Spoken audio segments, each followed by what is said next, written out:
everybody, episode 802 of the podcast, It's Swimming America, the Air Sports Podcast. It is Monday, December 4th, 2023, people. I hope everybody's doing well.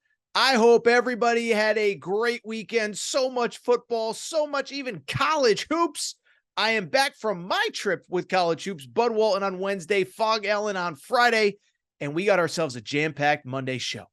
I'll be blunt. You know what the opening topic is? We're going to talk the college football playoff, the college football Final Four. Florida State versus Bama for the final spot. Did the committee get it right? You know Torres has a take on that. And then from there, I don't think we'll spend too much time, but we'll briefly talk about the two semifinals, the other big bowl games as the bowl schedule is set for 2023. Obviously, the whole month of December, we'll be hitting on some of these big games, etc. Then from there, after we do plenty of football, we'll take a quick break and talk a little bit of college hoops because, as I said, first trip to Phog Allen on Friday, I was not able to do an immediate reaction, got out of the arena late, had to drive, early flight. So I want to share my thoughts on my first trip to Phog Allen, UConn's narrow comeback falling apart as they almost won at Phog Allen. Bill Self had some interesting things to say. Dan Hurley had some interesting things to say. We'll talk about all that. And we'll wrap with just some of the other news and notes from a weirdly busy weekend in college hoops. Duke loses to Georgia Tech. Villanova loses another weird game to an in-city rival. And Kentucky. Just when Kentucky, we thought that everything was back on track. Kentucky was great again. They lose to UNC Wilmington. So we got ourselves a jam-packed episode of the Aaron Torres pod on a Monday. Let's get into it. There is no more time to waste. Let's get to the topic of the day. Topic of the day, you don't need me to tell you. The first Monday in December, almost universally, it is here with the college football Final Four set. Obviously, the last year of a 14 playoff. Next year, we go to 12. I have no idea how we're going to break down the bracket on the Monday after the bracket reveal. But today, it is all about the Final Four. And obviously, the big narrative coming into Sunday morning was who is that fourth team? I think most everybody assumed that Michigan was safe, that Washington was safe. I basically did not think that Texas was going to be left out. I talked about it on Friday's show. I said they've had a better resume, or Alabama has had a better resume all along. They have kept Texas ahead of Alabama. This whole time, I didn't think Texas was going to be left out. And when Georgia started making the case that they should be in, I said, stop. You're not getting in. The debate was pretty simple. Undefeated Florida State, which clearly was not at 100%, or Alabama with one loss that is the SEC champion. Who gets that final spot? I did 3 hours of post-game radio on Fox Sports Radio on Saturday night. The phones were off the hook. Some people like Florida, some Florida State, some people liked Alabama. Well, in the end, we know what the committee chose as Alabama gets the fourth spot, leaving Florida State, the first ever undefeated Power 5 champion, left out of the college football playoff. Obviously, we know the college football playoff is set Michigan, Alabama in the Rose Bowl, and of course, in the Sugar Bowl, Texas and Washington. So let's break it all down. Let's get into it. But let me start by saying this. I do think the committee got it right. I feel terrible for Florida State, but ultimately, in my opinion, this was the right decision. And it was interesting to me, like even going back to Saturday night, once Florida State did find a way to get that win, it was ugly. It was not pretty. We all know it was very interesting for me to watch because I'll tell you why. I'm on social media. Again, we're reacting. We're taking phone calls. We're doing this. We're doing that. By the way, if you can get the podcast of Fox Sports Radio Saturday night, it was bananas. But I bring it up to just simply say this, is as I'm taking calls, as I'm listening to everybody's opinion, seeing it on social media, what really struck me was this. Everybody has an opinion. They're throwing out stats, the record versus Power 5 teams, the top 25 this, the ACC champion that, SEC champion this. The thing that this was always going to come down to, what did the committee value more? Did they value the most deserving team? And if that was the case, Florida State probably deserved to be in as the undefeated ACC champion. Or, as the committee guidelines suggest, were they going to choose the 4 best teams? And if that was the case, Alabama would get in over Florida State. It was tough to argue that after Alabama beat the number one team in the country in Georgia, that they were not one of the four best. And it was tough to argue after Florida State struggled for a second straight week without Jordan Travis that they were one of the four best. And so I see all this back and forth and people are throwing out stats and this and that. And I said, that's all that matters. What does the committee decide? Deserving versus best. I think a lot of us thought it would be the deserving team, the undefeated Power Five. They don't want to set a precedent. But in the end, they ultimately chose Alabama. And ultimately, I think they made the right decision. Because at the end of the day, listen, we can talk about it's a TV product, it's this, it's that, it's whatever. It goes back to what I said a few weeks ago when the Jordan Travis injury happened. If you remember, I said it at the time, and I'm not a perfect, I get all sorts of stuff wrong all the time. But I said, everybody talks about all these guidelines the committee has. Conference champion, head-to-head wins, out-of-conference scheduling, undefeated, 1 loss, 2 loss, 3 loss, 5 loss.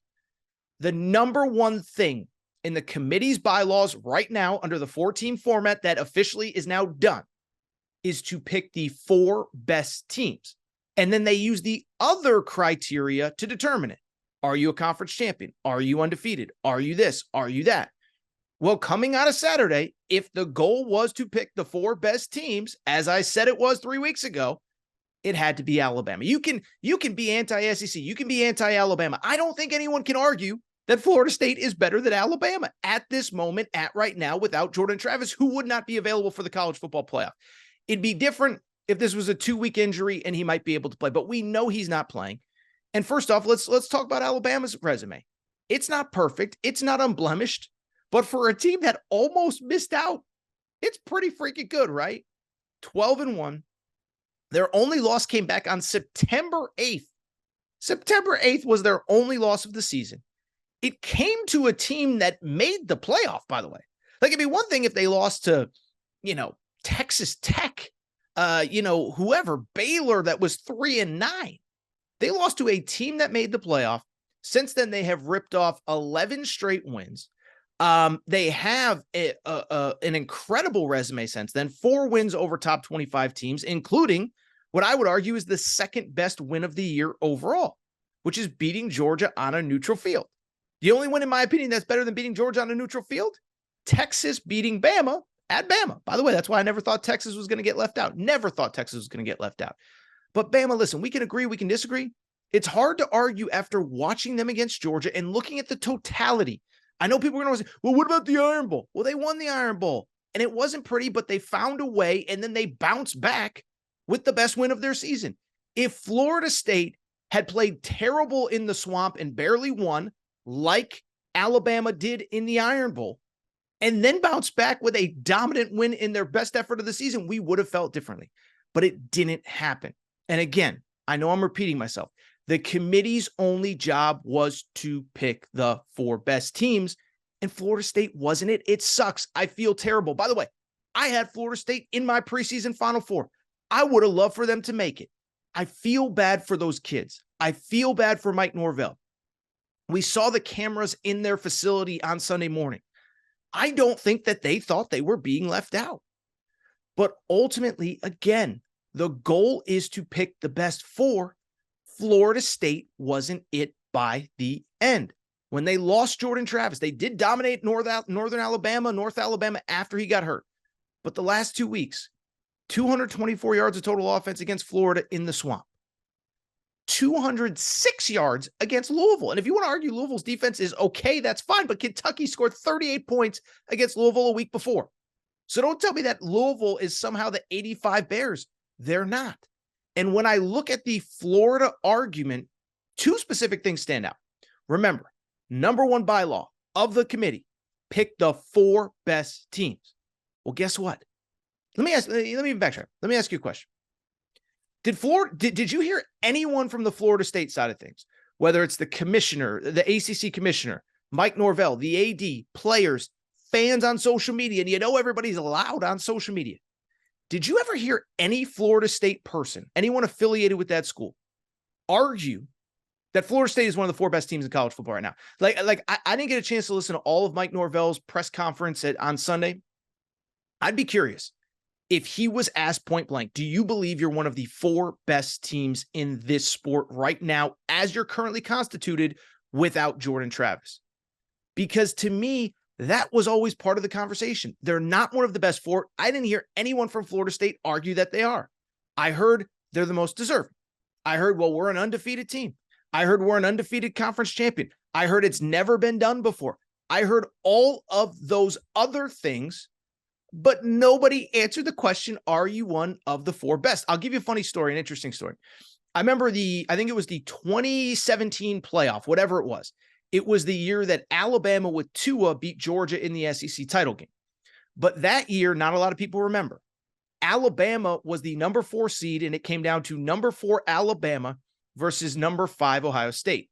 It was the number 1 seed was Clemson. The number 2 seed ended up being either Georgia or Oklahoma. I forget which. Oklahoma or Georgia was the 3 seed. So one semifinal was Georgia versus Oklahoma. That was the classic Baker Mayfield game. And then the other semifinal was Clemson. And it came down to Alabama versus Ohio State for the final spot, which, by the way, felt like 7 times in the 4-team college football playoff, it came down to those 2 teams. But why I bring it up is because I remember going into that final night of the season. I remember Urban Meyer was the head coach at Ohio State. And at the time, he was asked point blank, do you believe you're one of the 4 best teams in college football? And he hemmed and he hawed. Well, when you look at the total body of work and you this and you that, and it's like, he didn't answer the question. Now, maybe it's because it's Urban Meyer, but I'm just saying he didn't answer the question. It was a simple question. He wasn't one of the 4 best. They asked Nick Saban. He said, absolutely, we're one of the 4 best. We have this, we have that, we have blah, blah, blah. Coaches will I know coaches are BSers by nature, but they will also tell you the truth, and their words will tell you the truth. And again, I didn't hear a single Florida State person argue, yes, we are one of the 4 best team. I heard deserve. I heard resume. I heard this. I heard that. I never heard you're one of the 4 best. The other thing that I also I don't think the committee or I don't think the common people really thought about. I was thinking about this. Remember another factor that I think is important in the best conversation. Remember that the committee was all together watching games for the first time on Saturday. They get together early in the week prior to this, but they've never been together all watching games. So they were all sitting there for the SEC championship game. Alabama beats Georgia. Confetti falls in Atlanta. But they were also all on a couch like you were at home on Saturday night watching Michigan. Didn't look very good, by the way, but they won and they're undefeated conference champion. And they were watching Florida State. And what I keep coming back to is after watching Alabama, and then that immediately rolls into Florida State versus Louisville in the ACC championship game. They all watched the game, 16-6 win. The defense was great. That's the most disappointing part about this whole thing. Florida State has a national championship caliber defense, but there's no Jordan Travis. But do you think when that committee watched those games together, do you think there was anybody after that game on that entire committee that stood up and said, man, that's one of the 4 best teams I've seen all year?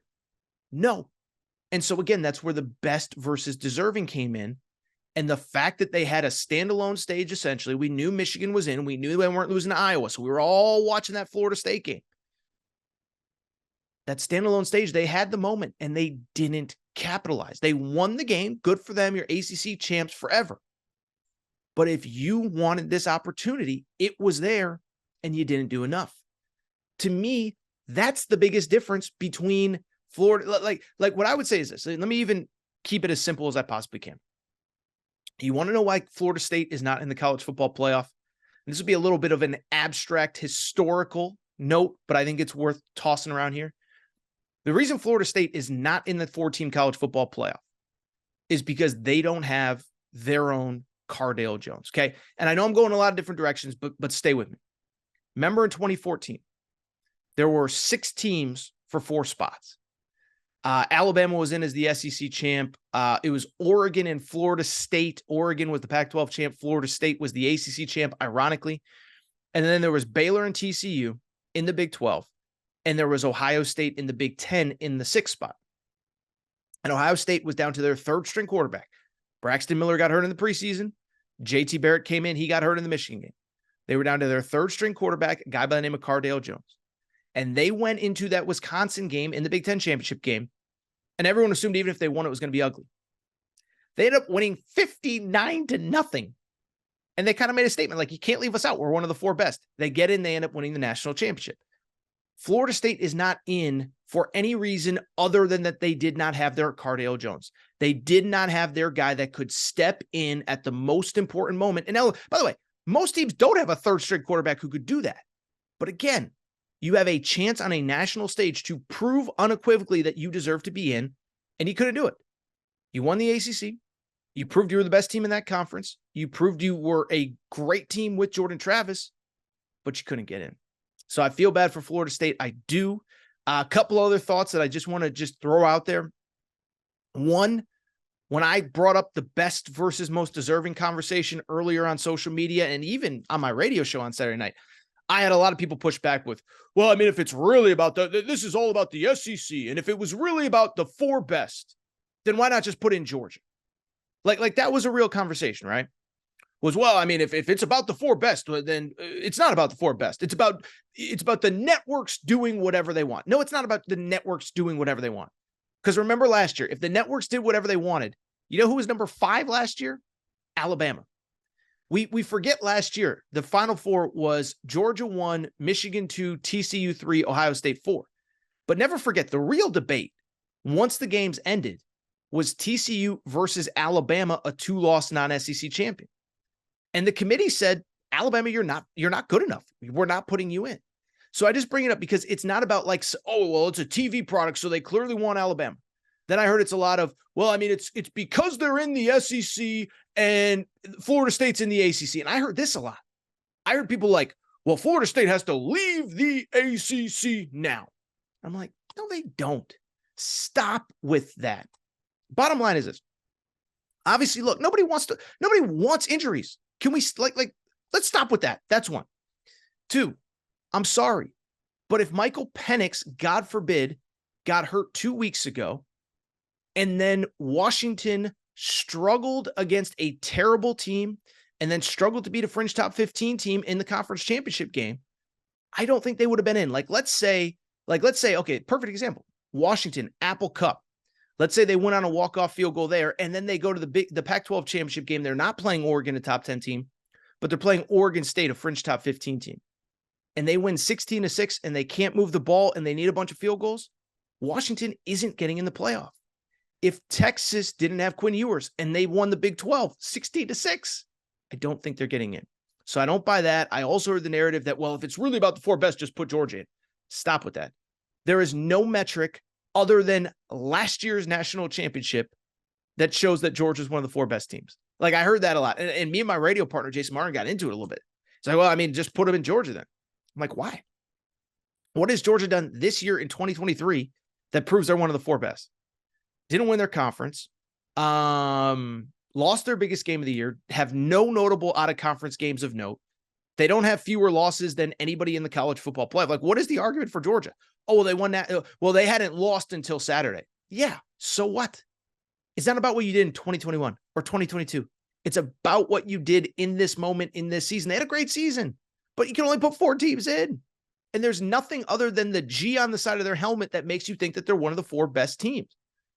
Now, the good thing, let's wrap. Let's get to just a tiny bit of college hoops because I was at Phog Allen on Friday night. But I'll wrap by saying this. The good news, especially if you're a Florida State fan or you're afraid of being the next Florida State, this is last year. It's never going to happen again. Remember, next year we go to a 12-team college football playoff. I have a strong feeling, okay? Call me, I'm not a lot of stitious, but I am superstitious. What's the old saying? I'm not a little stitious, I'm superstitious. But call it a strong hunch. I don't think we're going to be screaming and yelling if LSU is the 13 seed that lost their 3 biggest games of the year gets left out, or Oregon State gets left out as a whatever. Like, I don't think we're going to have that. The teams that are deserving are going to be in. If you're a power conference champion, we're going to be down to 4 power conferences next year when the Pac-12 is no longer with us. If you're a power conference champion, you're going to get in. So I just bring it up to say, you feel bad for Florida State. This is the last year. This will never happen again like this. But I'll also say this, it will never be as much yelling and screaming and arguing, but also interest on the final day of the season as there was this week. All right, so what we're going to do, take a quick break, come back. When we come back, college hoops, baby. I was in Phog Allen Fieldhouse on Friday night. I want to share some thoughts on my first trip to Lawrence and on UConn's near, I guess you would call it an upset. They were a 2-point underdog. Near upset of that. We'll talk about that, some of the big games that happened otherwise. Quick break, college hoops. Be right back. All right, everybody. I'm back. Good to be back. Final segment of the show. So good to be back. I think today's going to be a pretty straightforward show. Listen, from the college football perspective, we got a full month to break down the college football semifinals. Michigan, Bama, Washington, Texas. Felt like the Florida-Bama debate was the conversation of the day. So we will get back to previewing and talking about these games over the next 2, 3, 4 weeks. But what I want to do instead now is turn our attention to college basketball for 2 very simple reasons. One, it was a crazy weekend in college basketball. Duke loses to Georgia Tech. Kentucky loses to UNC Wilmington. Purdue falls. Villanova falls in another Big 5 game to a school in their own city. They can't beat anybody in Philadelphia. Lost to Penn, lost to Drexel, lost to somebody else. I don't even know. So it's unbelievable. But why I also want to talk college basketball is because, I'll be honest, on Friday night, I had my first ever trip to Phog Allen Fieldhouse, and I would be remiss if I didn't spend a few minutes talking about this. Now, bluntly, listen, if you listen to this show, Wednesday night, I was at Bud Walton Arena, Arkansas for the Duke-Arkansas game. Did an immediate reaction after that game. It was fun. It was well received. I appreciated it. The initial plan was to do one after Kansas UConn, but the game ended at like 11:30 Eastern time on a Friday night. And I knew by the time I got everything out, everyone would turn their attention to college football, would kind of get lost in the shuffle, had to be up early for a flight, had to travel back to Kansas City. So it was kind of a cluster on Friday. Decided to just wait till today's show. And frankly, I'm glad I did. So I had some time to reflect and think about it. And let me dive in. UConn plays at Kansas. Final score 69-65. It was actually a very good game. But before we get into the game and the this and the that, let me just start by saying this. Listen, I know it is I know not everybody's finances are perfect. I know not everybody has a lot of discretionary income, especially this time of year. It's the holidays, et cetera, et cetera. What I will say is this: never tell you how to spend your money. But if your team plays at Phog Allen Fieldhouse and you have a chance to go, especially if you're a fan of one of these big brands where it will be a big game in Allen Fieldhouse, a UConn, a Kentucky, an Arizona, a Duke, or whatever. If your team plays at Phog Allen Fieldhouse and you have the chance to go, just go. It is worth it. It is unbelievable. It has lived up to the hype. I'll be blunt. I've been to most of the major college basketball arenas at this point outside of Cameron Indoor Arena. I've been to Rupp Arena. I've been to McHale Center in Tucson. I've been to Pauley Pavilion. I've been to Gamble Pavilion in Stores. I've been to the Carrier Dome. None of them even hold a candle to Phog. It's just an unbelievable place. It's cliche, but it's true. You walk in, you feel the history. For people who have never been there, give me a second to set the scene here. But essentially, you drive to campus. The campus actually sort of reminds me of UConn. It's kind of out in the middle of nowhere. You turn on, all of a sudden you're on this campus. It's sort of a nondescript building, which isn't surprising because it's about 70 years old. But the cool thing is there is a museum attached to the building, and you can walk in there pretty much any time. And when you do, you just realize, oh, this is different. You feel the history, 100 years, James Naismith, Phog Allen, Dean Smith as a player winning a national championship in the 50s, or whatever it was. I don't even remember, but Dean Smith was a player there. Wilt Chamberlain, Larry Brown, Danny Manning, all of it is there. That museum, there's the big sign, beware of the fog, all heed the warning. It is just so cool. And so I got a chance to check that out for a minute. It was funny. I was in kind of the team store attached to the building, saw a bunch of UConn fans there. We talked to them. I said to him, I'm the same as you. I know I'm supposed to be here to support my team, but man, oh man, this is cool. And so I did that. Went and grabbed dinner down on Mass Street, I should say, Massachusetts Street. For people who have never been to Lawrence, the streets are very conveniently named after states. I believe in chronological order. Only other place I've seen that is Atlantic City. Don't ask me for any Atlantic City memories. I don't really have many. It was a crazy weekend when I was there, neither here nor there. But Mass Street, that's also, by the way, the name of the collective for Kansas, if you're wondering. But a lot of cool shops, a lot of cool restaurants. I grabbed a quick bite. I know that UConn had 2 or 3 events, but it just felt like I had to get back to the arena. I do, and I am here to tell you, the students are ready to go. The fan base was ready to go. Friday, it was cold. It was actually, there were some flurries going. It had to be about 25, 30 degrees outside. I don't know what the student section total is. There were thousands of students lining up. Once they get into the building, there's a volleyball game. The volleyball game gets cleared. 90 minutes, 2 hours before tip-off, the students, every single seat in the student section is packed. It's really cool. There's a big student section on one side, another section behind the other basket. Every seat was filled. They're super loud. They're super this. They're super that. I tweeted it out during the game.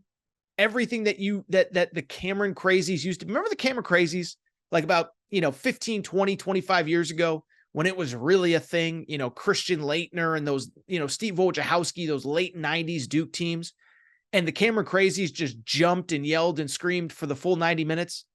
Now it feels like the Cameron Crazies have gone a little corporate, too cool for school. They don't always jump. They're not always as loud as they once were.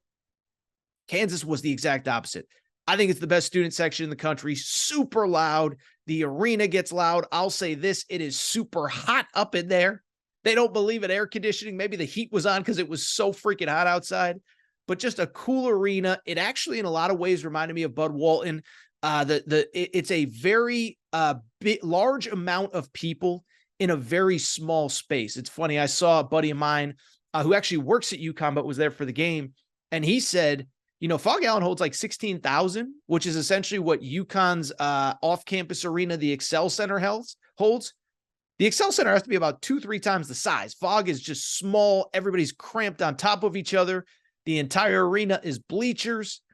And when that game started, man, it got loud. That was my number one takeaway of everything about Phog Allen Fieldhouse. If you have never been there, I don't know how anyone has ever won at Phog Allen Fieldhouse. It is loud. It is hot. It is intimidating. I'll say this. It might be unpopular. Dan Hurley, if you listen to this show, please forgive me. I thought the crowd got to UConn early on. And UConn, I think, is maybe the most mentally tough team in college basketball. Nothing phases UConn. They're tough. They're mean. They're physical. I think the first 4 or 5 minutes, they were completely out of sorts. So credit to the Kansas fans for showing up. Bill Self said after the game, it was one of the best environments they've had in a long time. He said that there's no arena in the country that he's been in that can sustain the energy and the intensity and the ferocity for 40 minutes. And that's exactly what Kansas did. And so let's get into the game a little bit, because Kansas does win 69-65, incredible atmosphere. I thought the best way I heard this game described, for those of you that were either watching the Pac-12 championship game, Oregon-Washington in football, or just didn't have a chance to watch, I heard Matt Norlander from CBS, who I ironically saw at Bud Walton. He was sitting right next to me. We talked for a while. Great guy, also from Connecticut like me.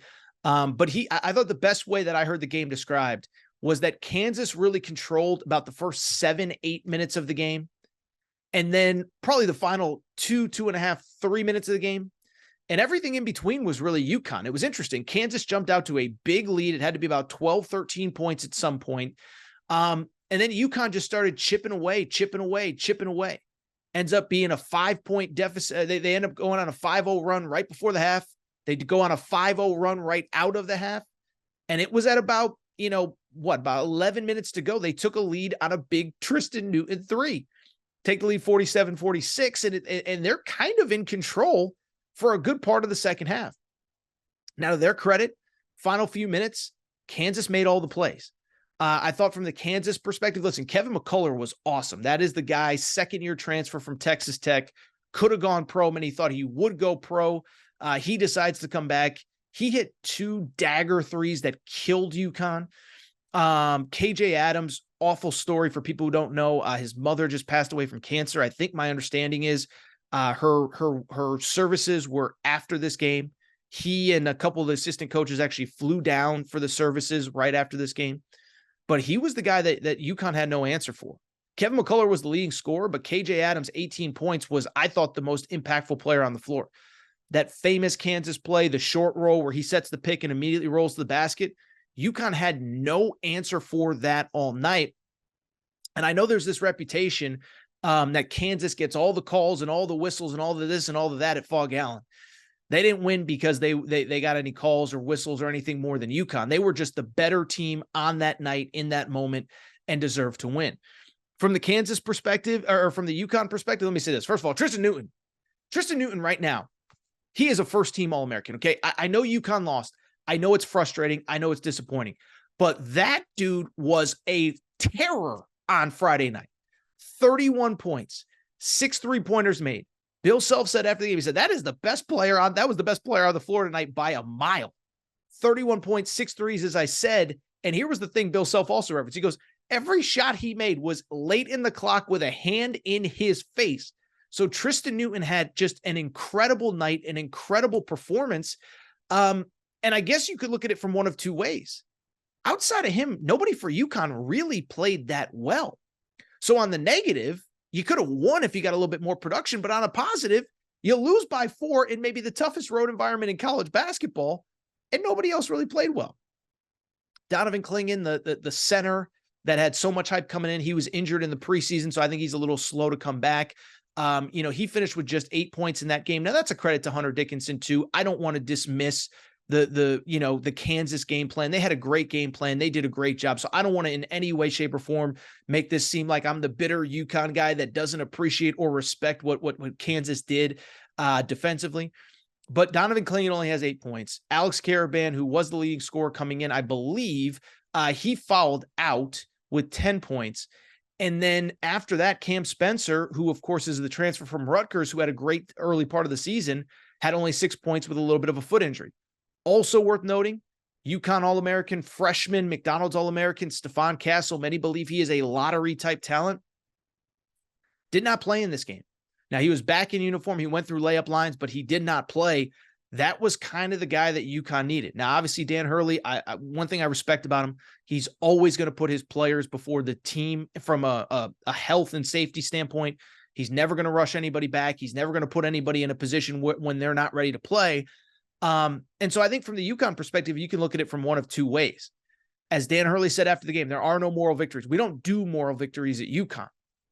But if I just told you before the game, if I just said, Alex Caravan, your returning starter from last year's national championship team has 10 points and foul, or if I just say he fouls out, Donovan Clingan has 8 points. Cam Spencer has 6 and hurts his foot, and Stephen Castle doesn't play.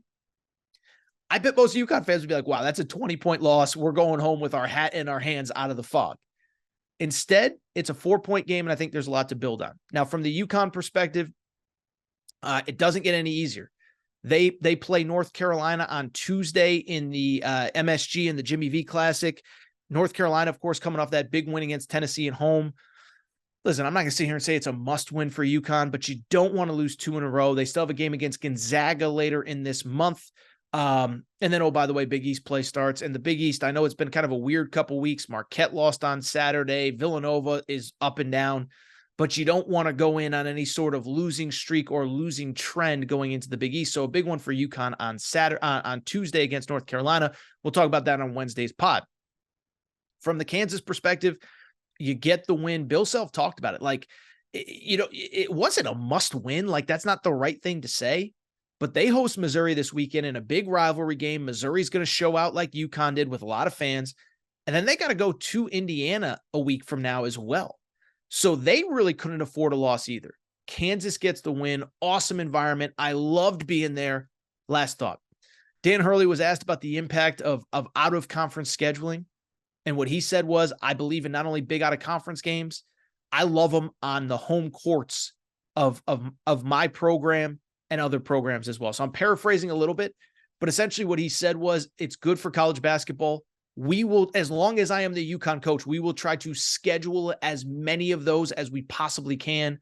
I believe his exact quote was, pick a blue blood, pick a major program. We have called all of them.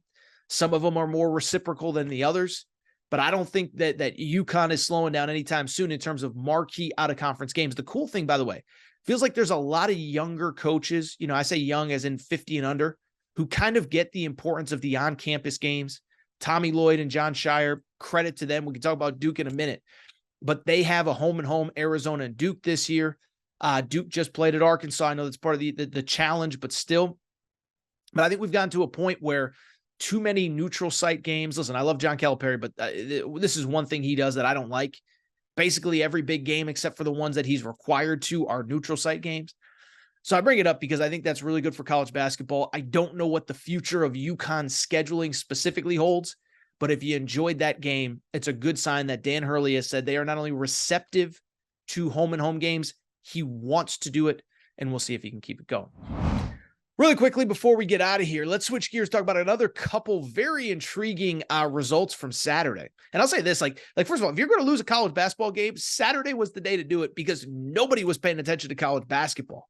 But it was a weirdly busy Saturday in college basketball, so let's break it down. First of all, for the second straight game, Duke lost again. They had their ACC opener at Georgia Tech, and they fell in that one to the Georgia Tech Yellow Jackets. The final score in that game, Duke falls 72-68. Now, it's worth noting their star guard, their best guard, Tyrese Proctor, was hurt. He left the game. But listen, to me, what this says is what I told you after the Arkansas game. I don't want to diminish Arkansas's win. I don't want to diminish Georgia Tech's win on Saturday. But for a guy like me who picked Georgia Tech, or picked Duke, excuse me, if I'd picked Georgia Tech to win the national championship, that'd be wild. But I picked Duke to win the national championship. I just don't see a lot of special with them. Jeremy Roach, who was the best player for Duke against Arkansas, was the best player for Duke against Georgia Tech as well. Nobody else really showed up.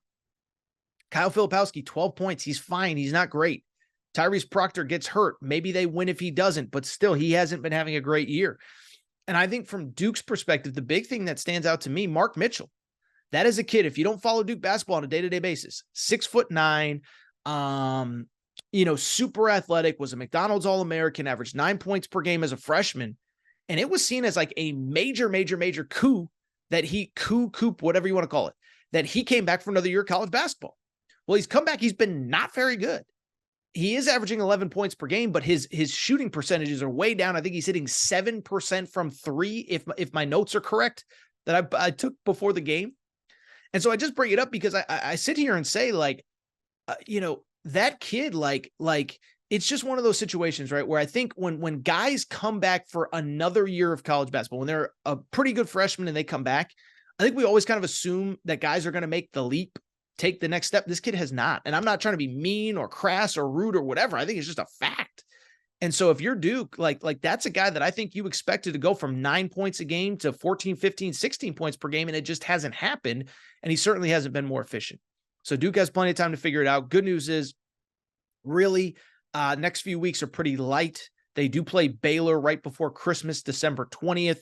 Obviously, like everybody else, they have finals, so that's going to be kind of the focus. But 2 or 3 kind of bye games get right before Baylor. But I'm here to tell you, they do not look very good right now. They don't look like a national championship contender. Can they win 25, 26 games? Can they finish whatever, 25-6 in the regular season and be the 2 seed in the ACC tournament? Yeah, but this was a team that many like myself picked to win the national championship. They don't look the part so far. One team that did look the part, at least until Saturday, the Kentucky Wildcats. Like, just when everybody starts to acknowledge, by the way, I've been higher on Kentucky than most, but just when everybody starts to acknowledge, okay, Kentucky, they might actually have it figured out this year. Calipari goes back to the freshmen. They're awesome. They destroy Miami. What ends up happening? They lose at home to UNC Wilmington. Not ideal for the Kentucky Wildcats. Now, a couple things here that are worth noting. Lot of roster shakeup for Kentucky coming into this game. DJ Wagner, star freshman, who had a couple good games. If you remember, he left the Miami game. He was a player that was averaging, coming into this game, double figures, 13 points per game. He did not play in this game, which did allow Reed Sheppard to move into the starting lineup. And then after that, so Reed Sheppard goes into the starting lineup. And then it was also worth noting that Aaron Bradshaw, the 7-foot McDonald's All-American, who had been out since June with a foot injury, did make his debut. So that's a positive for Kentucky. And I do think that's part of probably some of the struggles. You have a starter go out, which now you have to change around the lineup. Your best bench player is now starting, so you get less from the bench, and you're incorporating a big, and the big is basically the one player on the team right now that doesn't shoot threes. I just think it was a convoluted thing, so I could see where it gets ugly. The same point, though, No excuses. You're Kentucky. You don't lose at home to UNC Wilmington. That's just not acceptable. Only they do lose by 7. I think the concerning thing, if you're a Kentucky fan, the 3-point shooting, which has been so awesome all year, really was a struggle throughout this game. 5 of 17 shooting from 3. Didn't get to watch a ton because I was flying back from Kansas, but a lot of long 2s, not ideal. This was the problem with Kentucky in previous years. So listen, if you're Kentucky, you got to shake this one off, but you can't have another game like this. I don't worry too much about, I saw this, by the way. I saw all the stuff about tournament resumes and blah, blah, blah, and this and that. Listen, you got a lot of games left on the schedule, okay? You got UNC this month. You got at Louisville, which I know Louisville's not very good, but you get the point. You got the SEC where Tennessee is going to figure it out, where Auburn's still pretty good, where A&M is good, where Alabama's going to figure it out, where Arkansas is going to figure it out. You got plenty of time to get right, but that is not a loss that you want. I'm not worried about the tournament resume, but it's just a tough loss. It's just a tough loss. You got to bounce back. The good news for Kentucky, they get a week off. Kind of an interesting game. They next play at Penn, or at least in Philadelphia against Penn, before playing North Carolina in the CBS Sports Classic. So Kentucky has a few weeks to get right. Speaking of Penn, we're not going to talk about Penn right now, but we will talk about a team that Penn beat earlier this year. The Villanova Wildcats have the weirdest resume. I think you could argue, this is going to sound like a weird hyperbolic thing. I think you can argue that Villanova has the weirdest out-of-conference resume at this point in the season that I have ever seen covering college basketball. I've been covering college basketball since I got out of college in the, 2000. Well, it was a long time ago. Like, I got out a long time ago. Okay. 10, 12, 15 years, whatever it's been. It's between 10 and 15 years since I've been out of college basketball, excuse me. And I am here to tell you, it's actually maybe that window's a little bit bigger than I thought it was. But anyway, the point I'm trying to make, I'm getting old. I don't ever remember a resume like Villanova's. Okay. So Villanova, check this out. They won the battle for Atlantis. They beat Texas Tech. They beat North Carolina. They destroyed Memphis in the championship game. When that game happened, they were 5-1. You said, okay, that team is really good. 6-1, excuse me. That team is really good. They also beat Maryland at home. So you have a win over Maryland plus 3 wins in Atlantis. You're like, oh, that team's good. Then they come back. And remember, their only loss was to Penn earlier in the year. Then they lose to St. Joe's. And then they lost to Drexel on Saturday afternoon. I don't even know what Drexel is. I'm sure it's a great place. If you're a Drexel alum, please forgive me. I don't know that much about your school. I am so sorry. I'm apologetic. I don't know much about Drexel. I know Bruiser Flint used to coach there. I feel like there was one pseudo-famous player that played there, but it's not like Drexel basketball has a rich basketball tradition, at least that I'm aware of. And if they have one, forgive me. I'm going to actually look it up right now while we're on air. I'm going to do some bad radio here. Drexel men's basketball. Let's see what I need to know about them. Head coach is Zach Spiker. Cover college basketball, never heard of Zach Spiker. No disrespect, but it's just the truth. Last time Drexel made the NCAA tournament, they did make it in 2021. Before that, it was 1996. Okay. So they were on a 25-year tournament drought before they made it in 2021. Like I said, Bruiser Flint played there. Malik Rose, I think, was the guy that I thought of that played there. He, of course, was a player who played in the NBA for a very, very, very long time. So I guess they do have some tradition. No disrespect, again, like I said. But Villanova took the L to him on Saturday afternoon. I don't know what else to say. If you're Villanova, like, you can't take these losses. Like, you talk about tournament resume. I see Kentucky fans freaking out because you lost to UNC Wilmington. What about Villanova that has a loss to Drexel, St. Joe's, and Penn at this point in the year?